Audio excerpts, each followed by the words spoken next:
একটা ঘন জঙ্গলে বাস করত নানা রকমের পাখি, কাক, টিয়া, পেঁচা আর টুনটুনি। কিন্তু এদের মধ্যে সবচেয়ে অদ্ভুত ছিল টুনটুনির বাড়ি, একটা মিষ্টি কুমড়োর ভেতর। সব পাখিরা মিলে টুনটুনির বাড়ি নিয়ে হাসাহাসি করছে।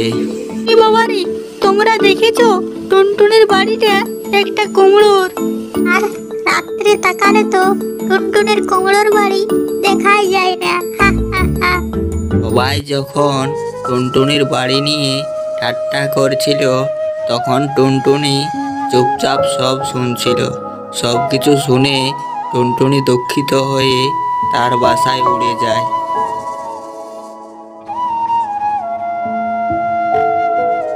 সবাই আমার বাড়ি নিয়ে হাসাহাসি করে।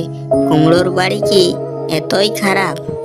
আমি এটা তো ভালোবেসেই বানিয়েছিলাম, কিন্তু এখন মনে হয় এটা বদলে ফেলে। না না, এখন ডিম পাড়ার সময়, বাইরে গেলে বিপদ হতে পারে। এখন আমার খাবার জোগাড় করাটাই বড় কাজ। পরের দিন সব পাখিরা টুনটুনির বাসার কাছে আসে। হা হা হা, এটা কি বাড়ি নাকি হ্যালোইন কুমড়ো? হা হা হা। ওর বাড়ির গন্ধই তো মিষ্টির মতো লাগছে। আমি থাকলে প্রতিদিন খিদে পেত।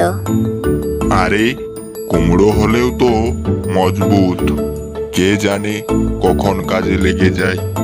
তোমরা চাইলেই তো এমন সুন্দর কুমড়োর বাড়ি বানাতে পারো, খালি হাসাহাসি করো কেন? হা হা হা, আমরা তো গাছের ডালে থাকি, তোর মতো মাটির কুমড়োই না। হা হা হা।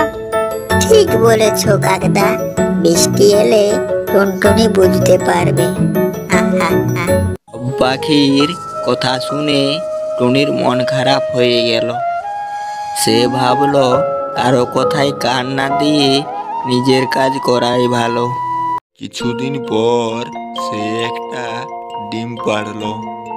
আজ আমি মা হব, আমার কুমড়োর বাড়িই আমার স্বর্গ। কিছুক্ষণ পর পেঁচা আসে টুনটুনির খোঁজ নিতে। টুনি বোন, কেমন আছো? আজকাল তোমাকে বাইরে দেখা যায় না।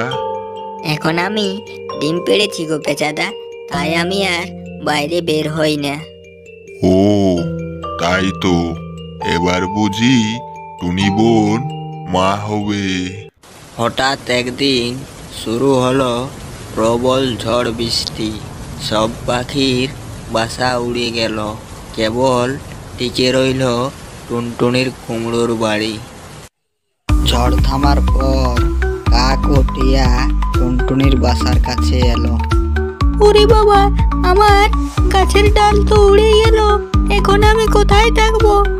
আরো তো পাতার বাড়িটি উড়ে গেছে, এখন আমি কোথায় সাজবো বলো? সব পাখির চিৎকার শুনে টুনটুনি তার বাসা থেকে বেরিয়ে আসে। তোমরা তো বলেছিলে কুমড়ো বাড়ি বৃষ্টিতে টিকবে না। টুনি বোন, সত্যি বলছি, আমরা ভুল করেছি। তোর বুদ্ধিটাই একেবারে দারুণ ছিল। বোন, এবার আমাকেও একটা কুমড়ো বাড়ি বানাতে শেখাবি? আর সব পাখি মিলে টুনটুনির কাছ থেকে শিখে কুমড়ো বাড়ি বানাতে। ও তারা সবাই কুমড়ো বাড়ি বানায়। এখন আর কেউ কারো বাসা দেখে হাসাহাসি করে না।